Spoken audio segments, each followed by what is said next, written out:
welcome to LOA Today. I'm Walt. With me today, the man who is thoughts become things, neo-positivity. This is your daily dose of happy. We are so happy you decided to join us today.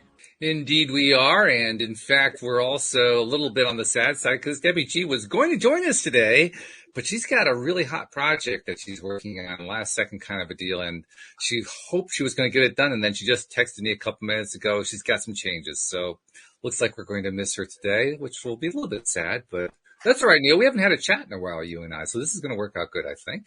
Yes. I know it's been a lot of developments in the thought processes of Walt as well as my own since the last time we got a chance to just tackle a whole episode by ourselves. Hi, Marissa. Thank you for all the love. Hey, Marissa. How you doing? Good to see you. And yes, indeed, it's a lot of fun whenever we're kind of going tete-a-tete because it's amazing what kind of comes out in those situations. You've been doing a lot, my friend.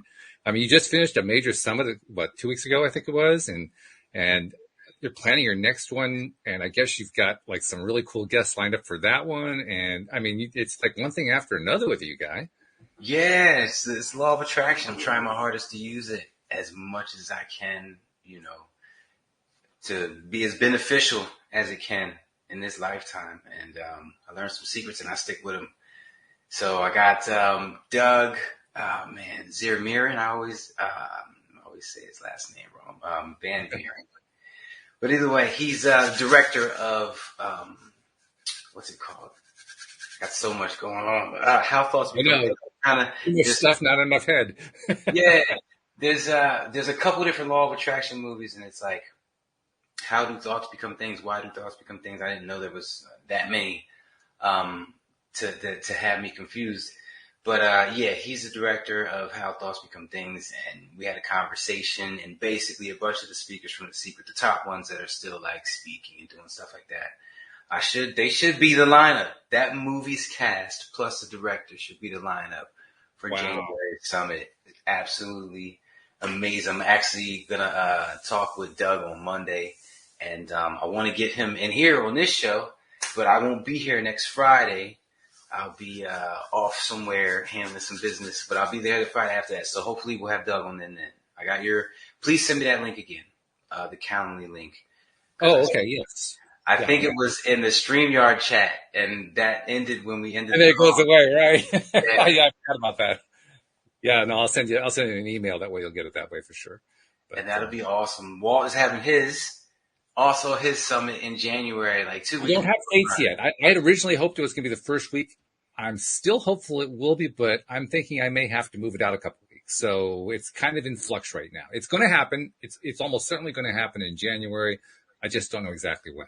And when I know, you guys will know. You'll be the first ones to know. You should take February because I do January. You do February. Oh, okay. Because I'm gonna cut back to every other month, so it would be perfect if we did it staggered like that, and that would give you some extra time to come up with things because it is a daggone process. As you know, doing this show, there is a lot of work. Dealing with a bunch of speakers that don't exactly follow the steps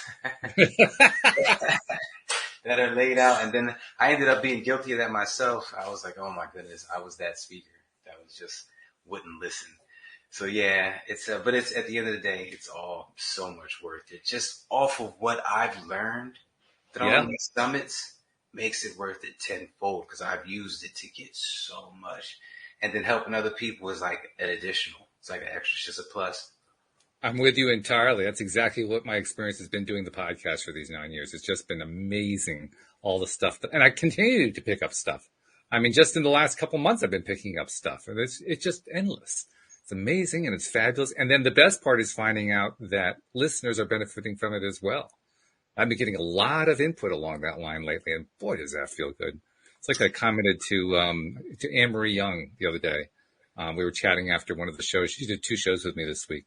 And we were chatting, and I said to her, I have no intention of dying anytime soon. I intend to live a lot more years. But if I died today, I could die happy because I've helped so many people without even realizing I was helping them. That's the best part. I love that. You know what? I'm going to give you an even better part than that. You didn't keep it to yourself. Your words are written in stone. Your voice is written in stone. People will be able to learn from this for years and years and years. So not only do you help people, but you are helping people for years, for generations to come. This is the start of something. Shows like this are the start of something huge, a shift. And this is an OG show. This is an original. So yeah, bask in that glory, brother. Okay, now I officially have the chills running down my spine. The beginning, man. This is the beginning. This is one of the first shows I actually took it like really serious and lasted for a long time and just continued to bring countless amounts of information to the table for everybody to just absorb, take what you can, use what you can. Yeah. Not to mention have your daily dose of happy. I mean, that's really been my number one motto all along anyway. So yeah. That's the vibe, man. That's the vibe. You are probably technically, according to the law of attraction, you would have to be the most positive person I know, because this show, seriously, because doing a show like this, especially for a whole hour, it puts you in a vibe for the rest of the day. Doesn't it? And it does. And, you might still be riding that high tomorrow. I don't know, whatever. Oh, it carries over. I know it does. Yeah. So to be doing it every day, or 5 days a week at least, that would. I know you enjoy your weekends because you're always at a beach somewhere. So you're probably the happiest person I know, man, and I appreciate that, man. Oh wow, that's fabulous! Now all of a sudden the chills are running down the sides and everywhere else. Okay, so I got to bring myself a little bit down to earth so I can have a conversation. But Marissa put an interesting point into the chat. I figure this becomes a good starting point for a conversation. She says it's difficult, I think, to focus on good things when bad things are happening all around the world. Really good question, or not so much a question, but really good topic to bring up, because I see that being mentioned a lot, particularly in the social media circles. People complaining, well, I've got all these things happening in my life and everybody I know is having a bad time and there's all these terrible things happening in the world. How on earth am I supposed to get positive and all that stuff? It's a common problem, a common complaint. I would say, Marissa, thank you for the question, by the way. I would say separate, divide and conquer. The problems going on around the world, you're not going to be able to fix it till you can fix the problems going around you first. So learn the formula for that and use that to apply it for the rest of the world. And, for trying to solve the drama and bad things that are going on around you, you already know. We talk about this all day.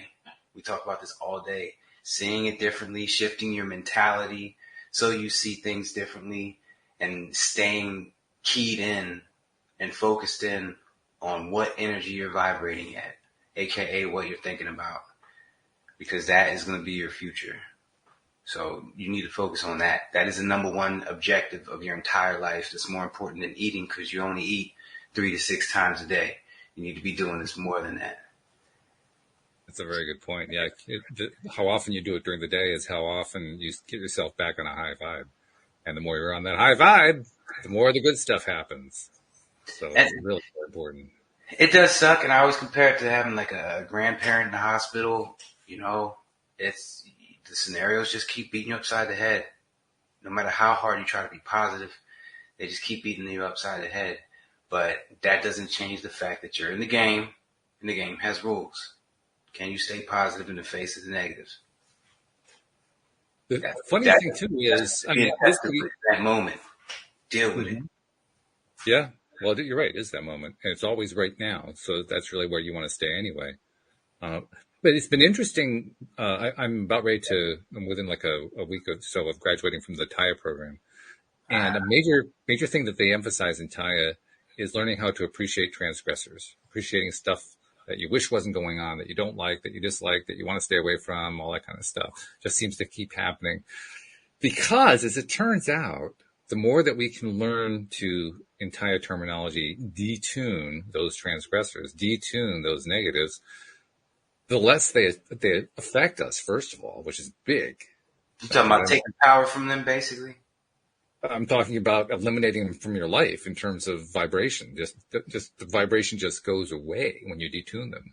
And so they just don't even affect you. They aren't even part of your thought process. They aren't part of your experience anymore. They literally go away. So you mean like detune, like a tuning fork? Yeah, right. Okay. All right. I see what you're doing. Yeah. Okay, so how do you detune a tough situation. You get that phone call, pisses you off. Mm-hmm. I had a few of those, by the way. How do you, how do you, And one in particular I can think of this past week. It got me down for a bit, but it didn't keep me down very long because I applied the teachings from Taya, and they work. And what it basically amounts to is this: first, you identify what it is that's bugging you. It could be something just minor that's going on now. It could be something that's tracing back to your childhood. It could be somewhere in between. Whatever it is, do your best to identify it. And you can't always identify it, but if you can, it helps to identify what it is so you know what you're talking about. If you can identify what it is, then the next thing to do is to see if you can find some way to offer forgiveness for it. Because if you can forgive, now you're beginning to shift away from being so, buzzed out about how terrible the thing is. Well, I hate to put you on the spot, but I need an example, brother. I'm not saying give me what happened this week. Well, give me something and then trace. Well, you give me something. Give me a scenario, and let's address the scenario as if it were what was really going on. All right, now we're looking for what, like something that really bugs the crap out of you. It could be like a world problem. It could be something going on in the family. It could be something that's going on with your neighbor. It could be almost anything. I got one. My son's teacher calls me. Okay. Or emails me. And, his grade has dropped below, 50. Okay. He's not even trying, which makes it worse. Good. All right. So applying the Taya formula. And this is a repeat It's a repeating example. It's been happening over and over. Okay. Probably even getting worse over time. It's a huge difference too. Yeah. So, okay. Well, then the first thing to do is to ask yourself, is there some way that I can find to forgive that situation? Is there some way I can find to forgive the people who were involved? And more importantly, is there some way that I can forgive myself for getting all upset about it? No, because I told him just do your homework and study. There's no way out of that. I already told you. There's no way out. No, okay. All right. So in these situations, I like to look back and I kind of like, all right, what did I do to manifest the situation into my life? And that kind of removes any pressure off of him. Okay. My mind. At the same note, I do want to hold him accountable for his actions. So there's a conflict there.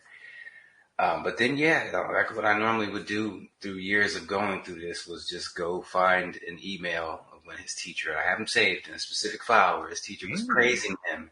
And I try to marinate on that. Or if I'm not home, I'll just picture myself opening that email. But that's a super advanced technique that I had to come through, or I was going to pull all my hair out. Well, that's also a form of forgiveness, by the way. Yeah. Because that's looking for the positive. That's looking for something. That's a neo answer. The average person, I don't think, would have an answer for that, because it took me a second to come up with that one. Well, sometimes you have to kind of work up toward it. Sometimes, and the tools that they recommend using to get to the forgiveness place in Taya include journaling about it. Just sit down and just start writing. I mean, in my case, typing, because if I write more than 3 minutes, my hand cramps up. But I can type it. So just writing it out, what was going on, or how you feel about it, or if you're angry about it, get the anger out on the page. If you're frustrated, get the frustration out on the page, and just let it flow and keep flowing and flowing and flowing until you run out of things to write.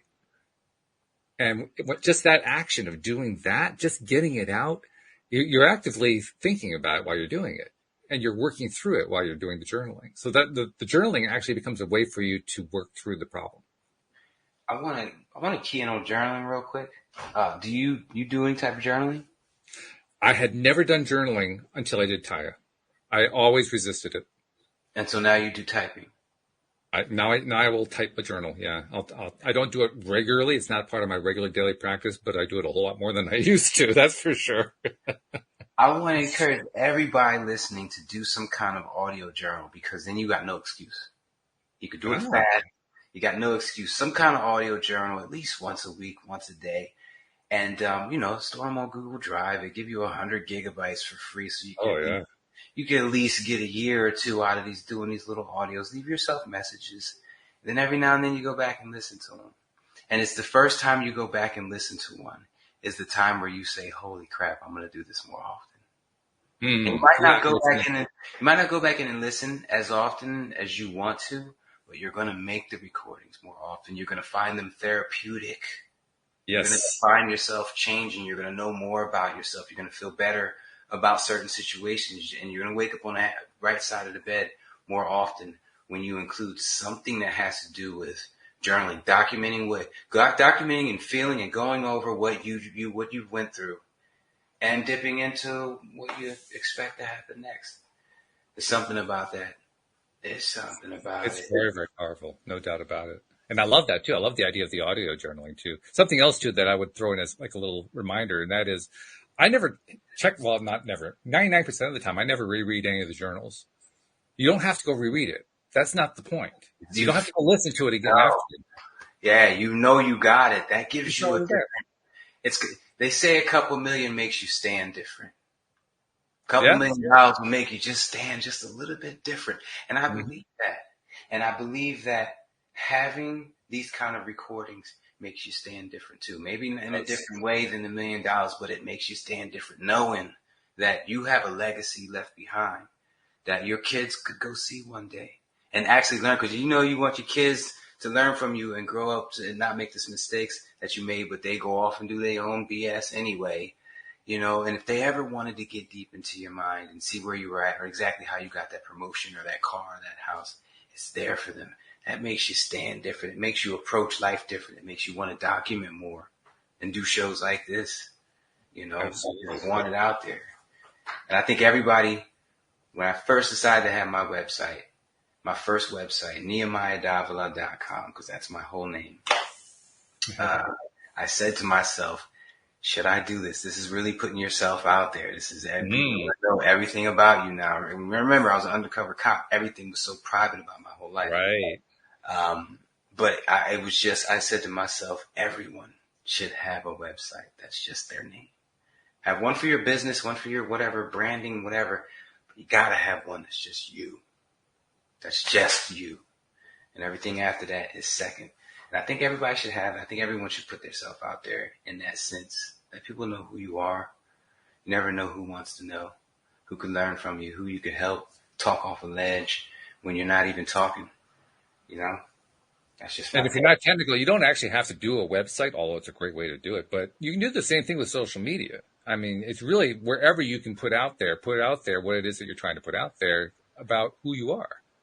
Because that's really what you're driving at here. You're talking about putting out who you are. The only reason why I'm not a fan of doing it on social media, because when I started, I did it on MySpace, and MySpace went bye-bye. Oh, yeah, that's true. Yeah. Everything I was doing. That's why I was like, you know what? If I stick with a website, then it's on me. It'll be here forever. The reason I said that about a website is that some people just feel technically challenged. They know Facebook they can do easily. So that's why I suggest that for somebody who's kind of in those shoes, because I know what that's like. Not so much myself, but from helping people who are like that.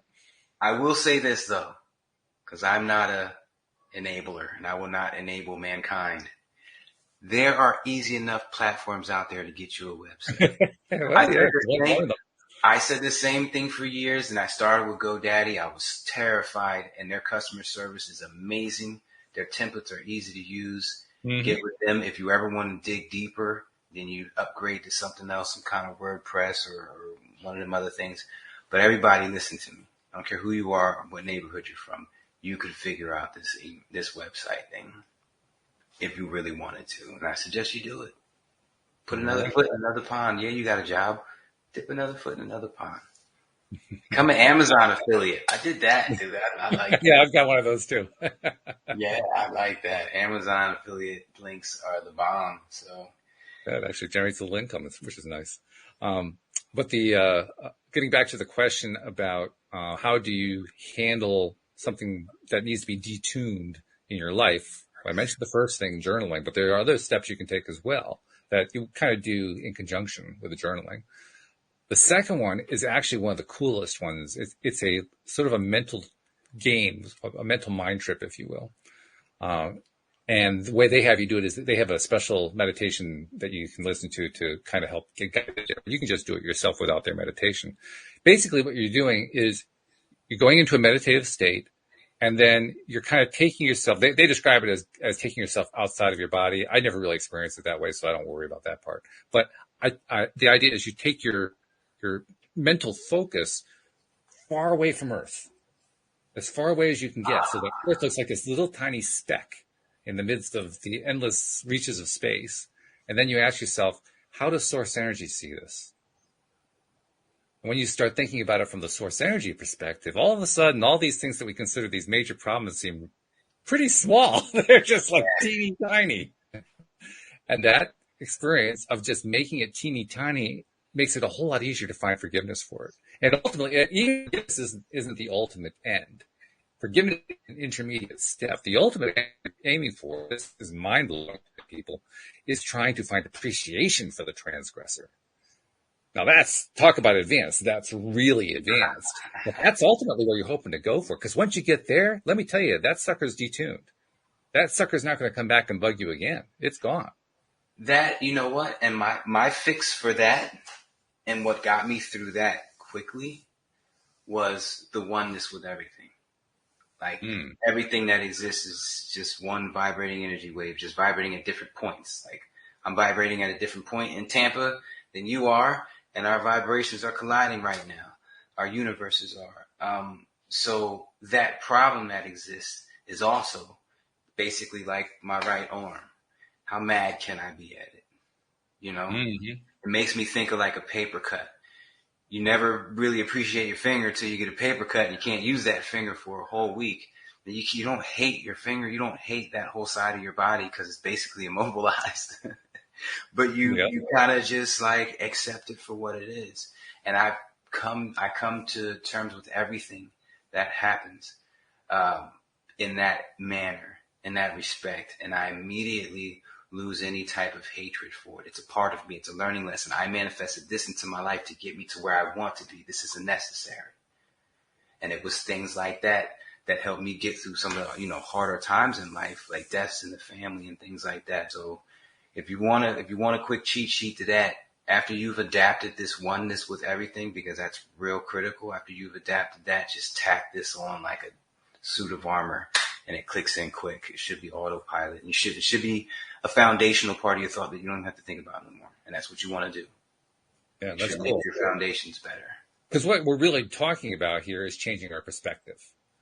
When we're dealing with any kind of transgressor, anything that we don't like very much, we have a perspective about that. And when we find a way to change that perspective, we think about it differently. We really can't help it at that point. We just think about it differently. We feel differently about it. It just looks different. It acts different. It smells different. It tastes different. It's just different. That's my cheat code to getting most of these 60 to 70,000 thoughts we have in the right place. I knew getting them one at a time would suck and it would be daunting. But I knew if I changed my perspective on things, when news came, it would hit me different. You know what I mean? It's kind of like your backpedaling. You're going back to the source. Fix the base thing, then all the problems that fall underneath it will the chips will fall where they fall. But I say that every thought has a foundation like a house. And if your foundation is built on crap, it is what it is. So you're changing these thought foundations so that everything that happened gets viewed a little bit differently. Perspective is projection. We were just talking about this. What's the saying? Perception is projection. I think that's what the saying is. How you perceive things is what you're projecting out into the world, and the world is going to match your frequency. Yeah, that's true. We know that's true. On Wednesday's podcast, Cindy Chavez, who's very much into magic, as she understands magic, had something really interesting to say about magic. There was somebody in the live stream who had asked a question about, how do you cast a spell on somebody? And she basically replied by saying, I don't actually try to cast spells on anybody else. I try to cast spells on myself. And then the thing that was really that she said, every word that we say is a spell. And I thought about that and I thought, damn. That's a wonderful way to think about stuff, because if you take spells seriously and you think of every word as being a spell, now you got to take everything you say seriously. Every word. Every word. Every word. And then if you're going to be doing that, then that means you have to start taking all of your thoughts seriously. I mean, it's a great mental exercise. I loved it when I heard it. It puts you in check. It makes me want to step back and analyze everything. And I always quadruple check everything that comes out of my mouth anyway. I'm like obsessed with that for some dumb reason. But it's been working about it. It's been working me a lot in the police department. It kept me out of trouble because I was ready to say some stuff. A job like that, that's going to happen. It's just going to feel it. No, but it's a good practice. It's a good practice. I'm already like thinking of ways I can implement it. Yeah. And I love the idea of calling it a spell too, because I think some of us perhaps, through religious upbringing or whatever, we might have negative impressions or negative associations with anything called magic. But I think most these days, I think of magic as a cool thing. But a spell is a spell. We all know by definition, it's an action and a reaction. Mm-hmm. So I like what it does to us mentally. Yeah. I like what it does. It makes me. I love some of the implications of it, because a spell, we often think of a spell as something that fixes something in some way. And by fixing, I don't mean repairing. I mean making it be and stay in a certain way in a certain place. You fix it in space, so to speak. And when we think of all of our words kind of fixing in space, now it feels like they're just a part of reality from now on. Yeah. Every time we say something, which, by the way, happens to be true. All of them, every one. And then you start to think about all the words you've put out there and how you need to affect that over-under. Makes me want to go back over those 1,500 episodes I didn't say, okay, did I want to say all of that? Really? Fortunately, I'm pretty confident the answer is yes, but still, Stepping stones, learning lessons. Oh, there's something else I wanted to mention too about this whole question that was brought up in the chat by Marissa. The question of dealing with bad things that are happening around the world. We talked a number of different ways about how to detune them and how to basically change the way we perceive them, change the way we think about them. But there's also another piece to it that is really cool, which is when we pay attention to these things and find a way to appreciate them, it gets to the point where nothing feels like it's going wrong anymore. Which is true, by the way. Even the stuff that we often think of as stuff going wrong, it really isn't stuff going wrong. It's just part of a journey that leads to another result. It's going what they view to be wrong. And by all means, morally it could be wrong, but it's still their perspective. Well, you know what morality is? Morality is another kind of spell.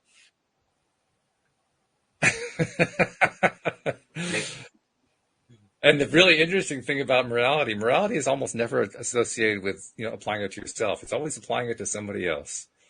Isn't that interesting? That's, what's funny? I want to talk about this. This is actually called the Wheel of Morality. That's what I call it. Oh, really? Oh, okay. Yeah, but it's not morality like morality. It's about morale. It's basically like morale. Oh, okay. Measuring morale, but calling that measurement morality. Got it. I might put a twist, but we'll talk about that a little bit later on. I like where you're going with the whole world thing. I kind of let it go. I mean, I stopped watching the news a long time ago because it's all bad. And yeah, I'm behind the times on certain things, but it's given me more reasons to smile throughout the day. More gaps that would have been filled with bad news have been filled with smiles. Yep. That's for one. And for two, I'm not a real big fan of, I'll put it to you like this. Successful people tend to worry about things that they have control over. Unsuccessful people tend to worry about things they do not have control over.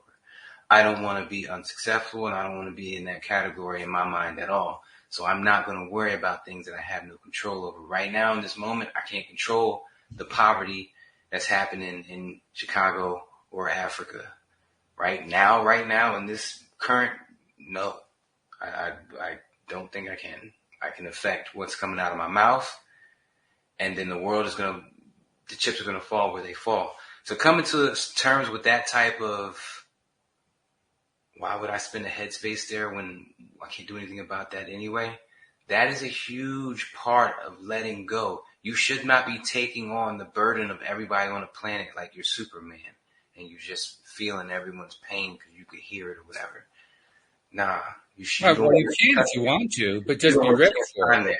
Yeah, you don't want to spend time there. The more time you spend there, the more of that pain you're going to experience. You're going to attract. You're going to manifest into your life those type of situations. Yeah. You don't want to spend time there. You're going to have to find every way to get rid of it, and letting it go is the best way. And that's exactly what I found, because I used to be somebody who would do exactly that. I would take the world on my shoulders. And what I finally realized was there was one person that I was hurting. Me. Nothing was getting better, but I was hurting someone. I was hurting me. And I was actually transferring the hurt to other people, which was even worse. So who in this world could it possibly benefit for you to sit in a room by yourself and stress about something, anything, fill in the blank, any topic? Excellent. Who in the world benefits from that? In fact, you anticipated my question. My question was going to be, is there a use for worry? Because I've never found one. There's a use for paranoia and that type of worry. That's what they used to tell us in the police academy. Paranoia keep you alive. That type of worry keeps you alive.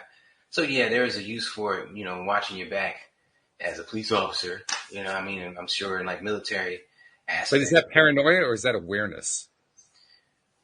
I would call it worry, because if I was just aware, I would slack whenever there were distractions. Really? The fact that it was, like video games or a cute girl, I would slack in those areas if it was just steps that I would go through to stay safe. The fact that it was a worry made sure that this was a priority. What was happening behind my back was a priority because it could be bad. So by giving it extra steam, so to speak, you kept it in the forefront of your mind, basically. Worry kept it in the forefront, yeah. I got it. All right. Well, hey, that's good. I'm glad to know that there's a use for it, because we have this word that I couldn't find any use for years. So I'm glad to find there is actually something valuable. That's one more way to appreciate. So I like that. Now let's switch it up and let's put it for like, let's say somebody's got a really outstanding electric bill and they don't have the money to pay it. Mm-hmm. Is worry beneficial there, as in a kick in the butt to do what they have to get the money? Or is that not worry? That's, I don't know, what was the other word you said you used? I'm not sure which word you're thinking of. Sorry. Something like worry, but I don't know, concern. I'd say concern was a worry. But I mean, okay, so is it necessary in a situation like that? Is worry what's going to be what gets you the money to pay that bill? So I'm making it necessary or no? Well, I'm going to let people stew on that one, and I'm going to throw in an extra piece of information. I don't know if this is true in other countries. I do know it's true here in the United States. You mentioned specifically a power bill that you can't pay for. If you're in that situation right now, you're listening to this show, and you're saying, yeah, that's me, before you do anything else, on the very next moment that you have during business hours, call the power company and ask them for being involved in one of their programs, because they have lots of programs to help people get through, makes payments in order to make sure the power stays on while they're trying to climb out of whatever hole they're in. You don't have to lose power. The reason people lose power in the United States at loss is because they think that things are going to be better if they don't call the power company. And it's not true. I don't know if that's true in other countries, but it's true almost anywhere I know about the United States. 100%. He's 100% accurate. That's a great job bringing that up too, because I know people go through those situations and they don't even know about these things. And Absolutely. I never thought about it like that. You're right, because you're in that situation. The last people you want to call is the electric company. Yeah. They are your first call. And you don't know what day they're going to shut you off. Maybe they forgot about you. You know what I mean? I've been in a situation before. So yeah, that's the last place you want to call. But no, they do. They got these programs that take care of you. By the way, the same thing happens with debt. If you're in debt, and I was in debt for years, so I know what it's like. If you're in debt and you've reached a point where you can't pay your bills, call the credit company, call the bank, tell them what's going on, and they will try to find a way to help you get through. They have credit counselors who do exactly that. One again, an example of something. Oh no, I can't possibly call the bank. That would be stupid. Who'd be dumb enough to call the bank about it? They will set up they prefer that. You know why? Because they get a higher payoff rate. They get more people who join a program like that paying off than those who just kind of try to blow the bank off. Yeah, that's a long shot, y'all, but try it. Not a long shot. I know a lot of people are gonna see it like, what? He went too far with that one. It sounds crazy. I know it does sound crazy. With COVID, there's stuff out there. Oh, there is. There's a lot of help. There's a lot of help. Now, you do have to have the willingness to do what it takes over time to settle the bill, to resolve the situation. But as long as you have that willingness, and presuming you have it, now this, I wouldn't call the credit card company right away if you're unemployed and you don't have any employment going on. You want to see that you have some kind of income going on. Mm-hmm. But as long as you got some kind of income going on, something regular, they will help you figure out a way to get there. Because they don't want you to default. They lose money when you default. But if it's electric, call them. It's cold, Absolutely. Yeah, you have nothing with the electric company. It's cold, especially if you got kids. Call them. Don't sit there and bundle up and just wait till the sun comes back up to get the heat. No, call them. Yeah. Don't call it. It's a huge, especially if you live in the northern parts of the United States where it gets cold this time of year. Very, very important. Yes. This is another example of appreciation. I don't know if you recognize that, but I was thinking about it as we were talking about this. We were appreciating different ways of dealing with very unpleasant situations. And you know what? Shout out to the government. I don't shout out the government that much. I'm always, not anti-government, but I'm always picking on the many bad things that they've put out there. But programs like this, as me, because I've been on one of them before, shout out to them. Thank you for that. Thank you.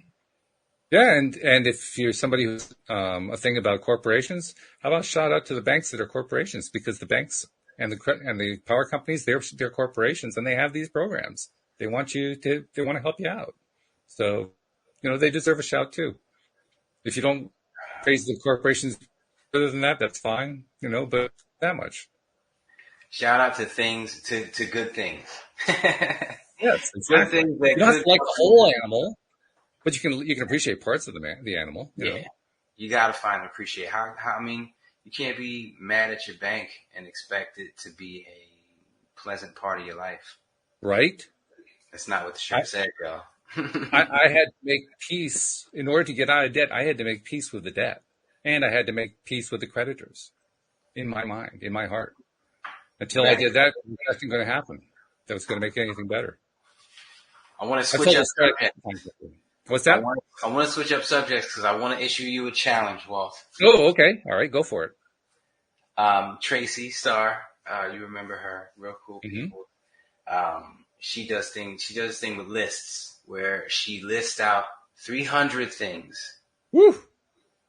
300 things that you would take, I guess, that you would purchase today if you could. And I like that they're purchases because world peace can't be on your list. Feed all the hungry on the planet.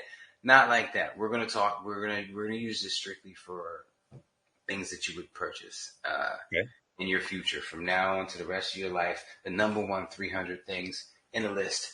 I made it. I didn't think I thought I was gonna make it this far. I made it to 111. That's pretty good. Because I've already played a variation on this game. I know what this game is like. It's crazy because I'm tapped out. I'm like, what do I got out of here? Like, that's pretty much it. And then so it's like, I don't know. I kind of stopped wanting all of that stuff. Like, I don't want it half as much anymore. I don't know. Abraham Hicks has a variation on this game. The variation they call it the personal checking game.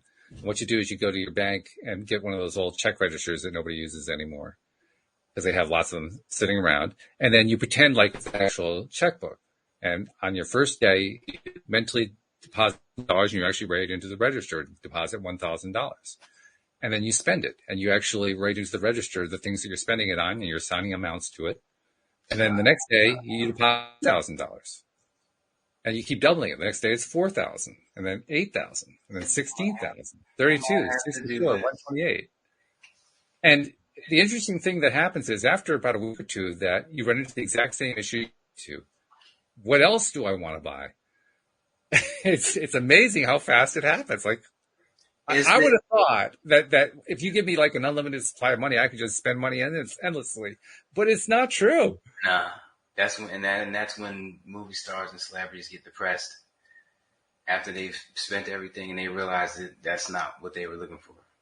Hey, Gregory chimed in on the live stream. He says he's got some questions. So, Gregory, type them in, and we'll be glad to answer them for you. Gregory's become something of a regular lately here on the show. Nice. Thank you, Gregory. Had some good questions, too. This is going to be interesting to see what he has to come with. It's funny, real quick, while we wait for his questions. Yeah. I write out matter of fact, on my to-do list, there's like boxes with checks. So I make sure I write out checks. All the time. Uh-huh. I use old checkbooks from old accounts from years ago, back when they used to give you a whole box of checks. And so I got a bunch of those. So every day I write out at least a couple checks to different organizations, to family members, for whatever. And I get to the back where it has deposit slips, and I was just throwing them away. I actually threw one away a little while ago to the bottom of that trash. And I'm like, ooh, I have a use for that now. Yeah. I like that. Absolutely. Oh, wait, you can deposit checks too. I forgot about that. I could use that too. I never thought about that. Deposits, baby. That's what's up. Now, we should point out the mental game you're playing. This is an old account that isn't open anymore. You don't actually want to send the checks out, okay? No. I want you to hear something. I want everybody to hear something. This is what happens to all my checks. This is how I deposit them. After I write them, to me and my soul, they get deposited into the universe when I hear this sound right here. That's my shredder. The shredder. And people might see that as, I'm destroying the check. No, for me, it's getting sprinkled into the universe. And I've adapted that. And so it's so good. Yes, do not let these checks get anywhere. Even though it's on an old account, doesn't matter. Just be safe. Make sure it ends up in the trash somewhere. I used to rip them, but that kind of hurt my soul. I thought the shredding would too, but my shredder's right there, and I'm like, deposit, and I'm like, yeah. Well, we've been depositing all this high vibe stuff, and the universe has answered our high vibe deposits because Gregory gave us not one but 3 questions so far, and there's probably more coming. Let's take them one at a time. First one, he says, can the law of attraction limit you? Yeah, limit you from screwing up. Yeah, I mean, exactly that. It can limit the amount of negative in your life all around if you use it the right way, 100%. Can it limit you from progressing? Yes, if you're not dreaming big enough. Point blank. The only way it can limit you is if it goes off of you. It feeds off of you, your actions, your thoughts. That's the only limit. Yeah, I agree with that. In fact, I'll give it a slightly different twist from what you just said. I will say that the law of attraction has no limits. That's because source energy has no limits. We're the ones who have limits. Yes. And our limits come from what we choose to limit. I mean, anytime that I express a preference for something, that's a form. It's not a bad thing. Nothing wrong with limits. I think one of the things we need to do is remind ourselves that are actually good. Limits are fun. Limits are how we create this world that we're in. This world, this flesh and blood earth world that we're in right now exists because of limits. Yes. And it's a wonderful thing. It's a great place. So limits, first thing first, let's not treat limits as if they were bad. Second of all, let's recognize that we're the ones who apply them. The limits are necessary because if everything was unlimited, it would just be boring. Exactly right. Me and Jeff Buski were talking about this earlier. We were talking about he's a dentist. He runs a good, successful dental practice.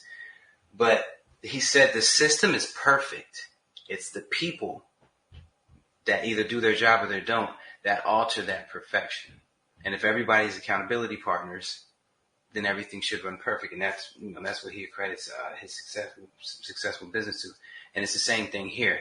The system isn't flawed. The system is perfect. It's what we are throwing in the mix that are altering its perfection. And you got to take the reins on that. You have to take the reins on that. That's what's part of the law of attraction. You got to take the reins on what's happening around you. And of course, the really advanced challenge is recognizing that even when you alter the perfection, it's still perfect. But that's Boom. really advanced. Boom. That's how you lose weight. Yeah, right. Exactly. That's a mantra that will definitely help you lose weight if you implement it right into your mindsets. So let's look at Gregory's other questions. He's got them both in one comment. He says, how do you go from feeling negative to feeling positive? I use the affirmation yes. Just say that 10 times. That's going to be a great start. If you're by yourself, laugh for 60 seconds. It's going to sound silly. It's going to feel silly at first. Try it. Or just smile for 60 seconds. Those are 3 physical ways that you can boost morale immediately. That's really good.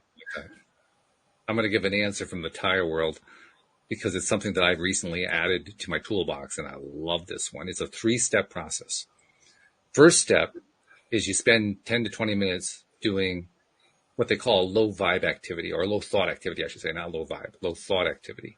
And a low thought activity is something like, doing the dishes, doing the ironing, riding a bike, something that doesn't require a lot of thought, a lot of mental activity. You just do it automatically.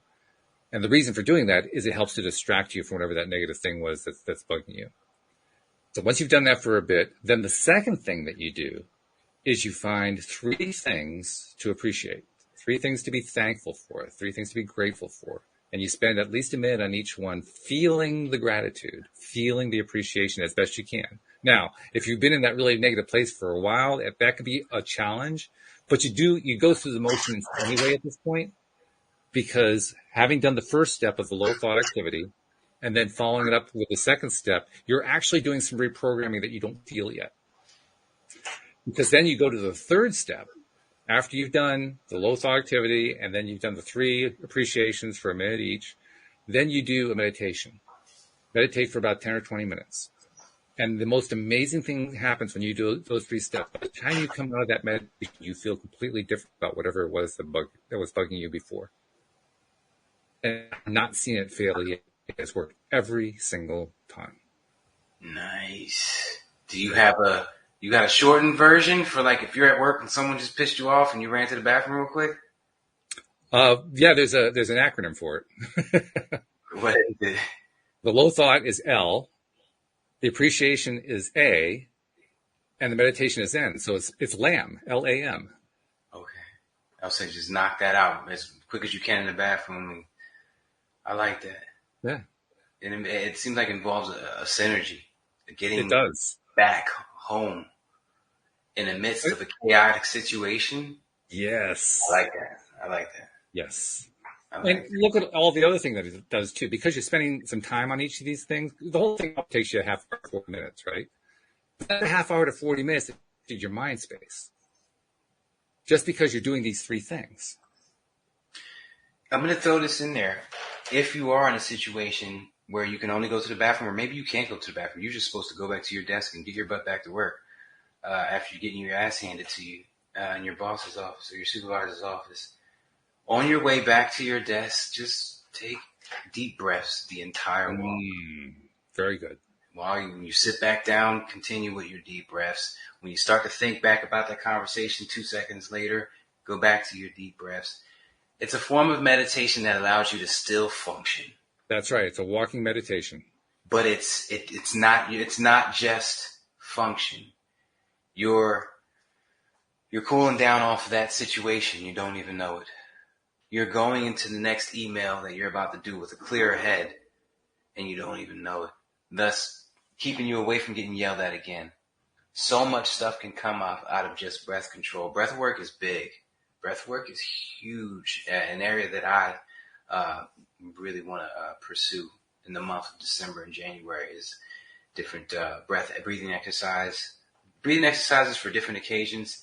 I know there has to be a book out there. Walt, what you got for me? I know you got something. Somebody that works with I don't have a book because most of the stuff I've been learning hasn't been coming from books. But again, I go back to that 3-step process, and I was imagining in my mind just now, you can apply that to the scenario you just described. Because you're walking back to your desk, and sure, it's a good time to do some breathing. Sit down at your desk and you do your low thought activity. What's that? It's opening the emails, just doing some email stuff. So it doesn't require a whole lot of thought to do emails. So you do that for a bit. And then after you've done that for 5 minutes or so, 10 minutes, then you take a moment and you find 3 things around the office to appreciate. Anything. 3 things to appreciate. Spend a moment, like 1 minute on each one. And then after you've done that, then comes the meditation part. What's the meditation? It's the walking meditation. Take a little walk around the office. Do some breathing. You just did your 3 steps and you're right there in the office.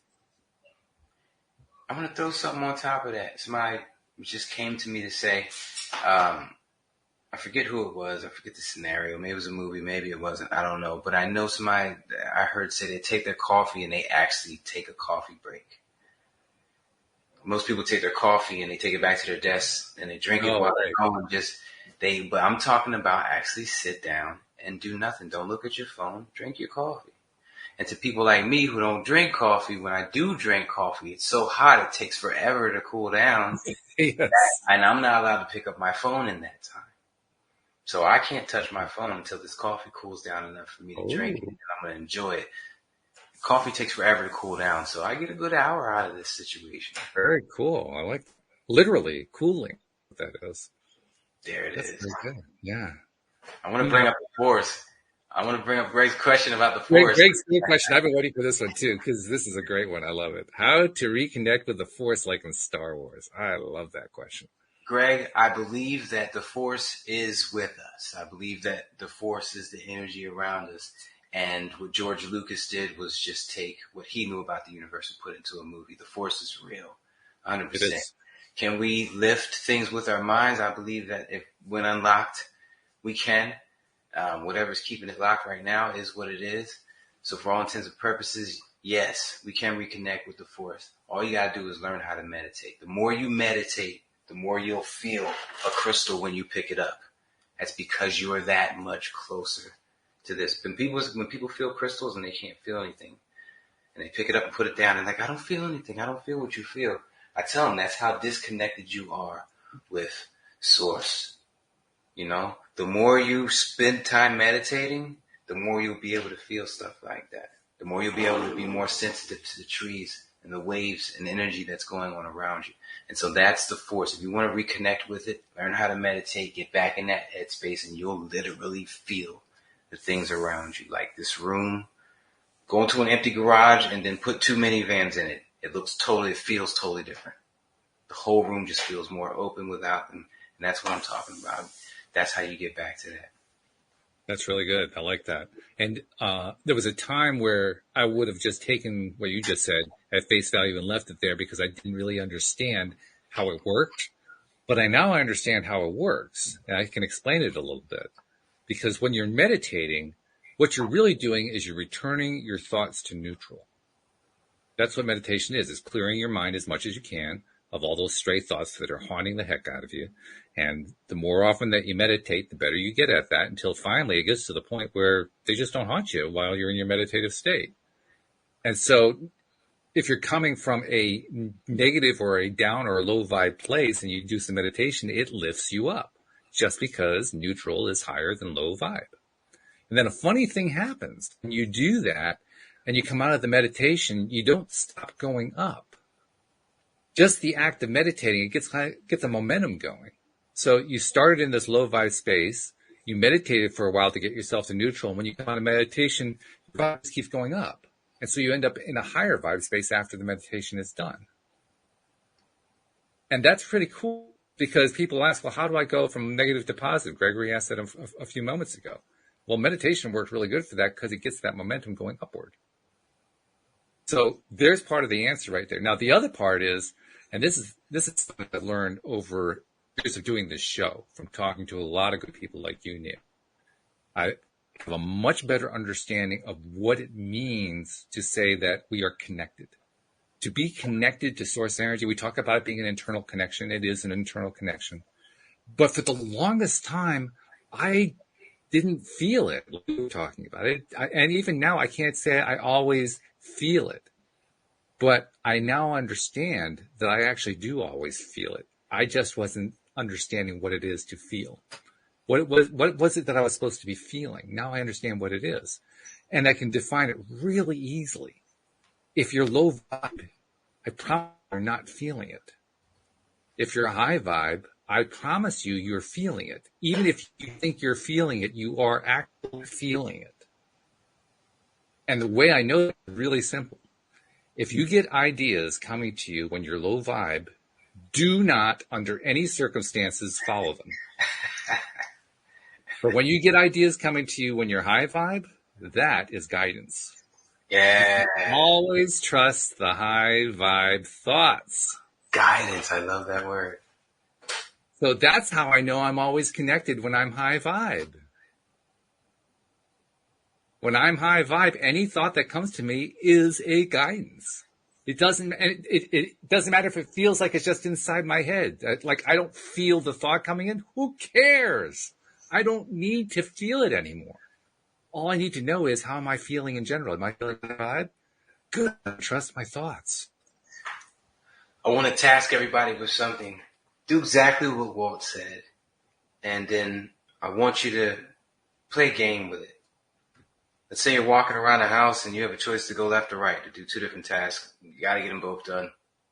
Doesn't matter which one you do first. Just ask yourself, which one should I do first? Trust your gut and turn. Turn and go do it. And it's doing stuff like that throughout the day.